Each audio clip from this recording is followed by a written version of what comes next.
Hey scholars, welcome to chapter 14.3. What are mineral resources and what are the environmental effects of extracting those mineral resources? And that's what we're taking a look at with this section today.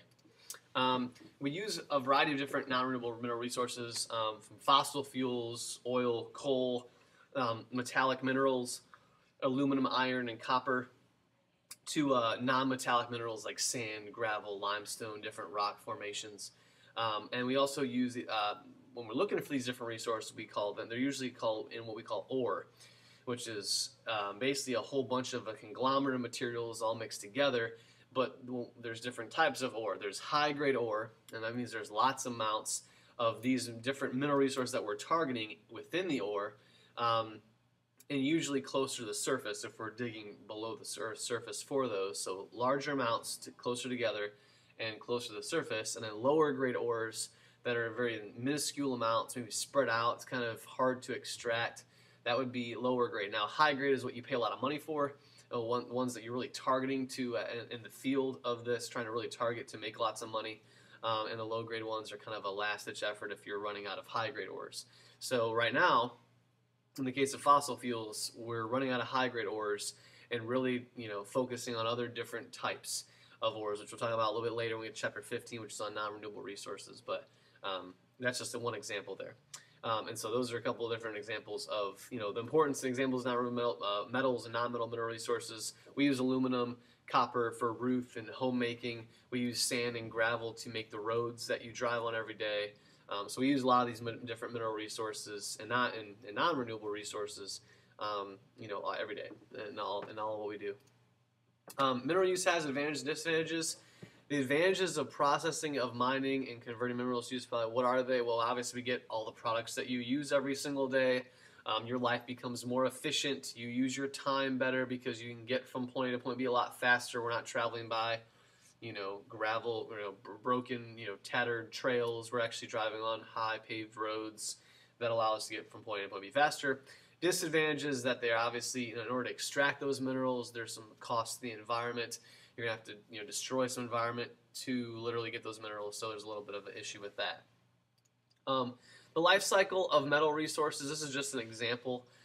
This is just starting with surface mining. So you're literally taking your ore of your non-renewable mineral resource from the Earth's surface at the top. It's an ore, so it's kind of a conglomerate thing. So when we separate the ore from the gangue, now that's a word you're probably not familiar with, that word right there called gangue. That's basically the junk that you're not trying to get. And so when you separate your ore from the gangue, you have to do this a number of ways. You can do it physically, and then once you even get the ore and you're trying to melt the ore away from it, this thing called smelting, which uses chemicals and heat to basically extract the metal or the resource that you're really trying to get out of the ore. Then you get that by itself, and you can melt it and shape it how you want to, like convert it to a car fender. The metal, you would convert it, making that shape, and then you paint it, transferring it into that image. And then once it's done, you can discard the product. And when you discard, instead of discarding, you can recycle it, smelt it back down, and then make new products out of it again. And that's just one. That's one life cycle of, in this case, I believe it's some sort of metal that the car, probably, I guess steel, I guess it would probably be, or some sort of metal that would be making car doors. All right, so this is kind of just showing you the environmental effects based on each step. When you explore and you extract, you're obviously disturbing land. Mining, accidents can happen, health hazards. There's mining waste that's coming out of it. There's noise, ugliness. It's kind of gross to look at. In the second step, the processing, kind of manipulating it from what you extracted it from, the purification process, the smelting. You have a lot of solid waste, radioactive material, air and water pollution. Again, ugliness, and it's kind of gross in order to do that stuff, but it does make it into a usable form. And that brings us to the third step, the use. In order to transport yourself, in this case, a vehicle, it's still noise, ugliness, I guess, from some people, thermal pollution, which is heat into the atmosphere, pollution of air, water, soil, solid and radioactive waste, safety and health hazards. So all those, you can see all those negative effects from using the materials that we use today.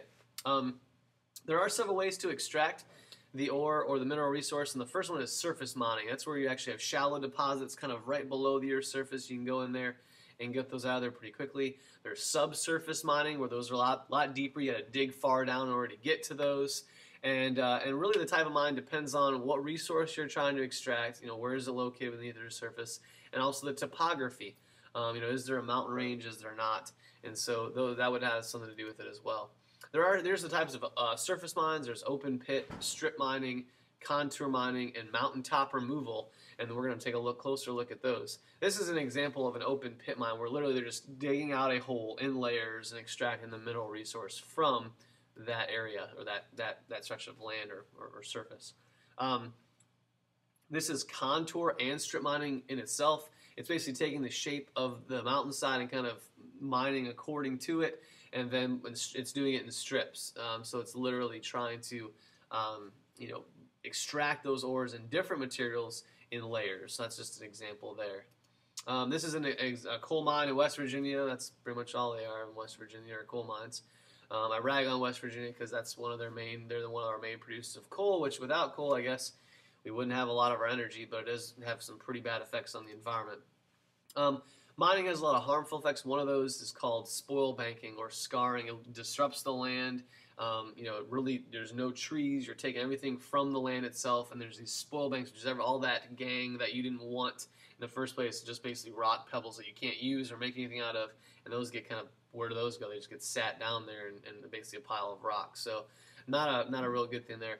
You also lose rivers and streams because you're taking your trees, which holds the roots and the soil together in place. You get a lot of erosion, and so that can really cause some major damage to rivers and streams. And then this word subsidence. Subsidence is when you actually do some subsurface mining, and literally you take out all that underneath, and what happens is that creates a big airspace blow. If there's too heavy of stuff on the top, literally it falls, and that's how you get sinkholes. So that's subsidence. Mining, number two, a major pollution of water. We talked about that before. A lot of organisms can't handle turbid water, which means a lot of particles free floating in the environment, which would be happening if there was some erosion that brought all those minerals and particles down into the water system. And so that really has some negative effects on your aquatic life, and it will definitely change the shape and the face of your ecosystem, aquatic ecosystem anyway. And there's also a large amount of solid waste, which what do you do with it? And this is what we looked at with spoil banks. This is what basically, they're literally in rows, but it's just the stuff left over that no one was going to be using for that. We already talked about gold mining and the use of cyanide too. Now some places are actually restoring their mining sites, like in New Jersey. This was an old site where they did some surface mining there, and they literally used that, and there's a lot of that collected there and replanted wetlands, which that was one of our number one loss of habitats is wetlands, because people love to build near water. And so that was actually a kind of a restoration project and a lot of mining sites are having to do that these days. Ore extracted by mining, there's the ore, the mineral itself, the target mineral that you're looking for. And you're getting rid of the gangue. That's another term we talk about, the stuff that's kind of, you have to get rid of it somehow. It's not really what your target ore is. And then smelting is how you actually take the ore and literally separate the metal or that from it. So that is kind of that's what's kind of left after you extract it from the mining process, and that does contribute to some water pollution. But when you removing metals from ores has harmful, unless that says metals, sorry, that's a typo right there, but metals from ores has harmful environmental effects. Liquid and solid hazardous wastes are produced, and again, that use of cyanide, if that gets into your water system, is extremely toxic to all birds and mammals, so kind of a dangerous situation.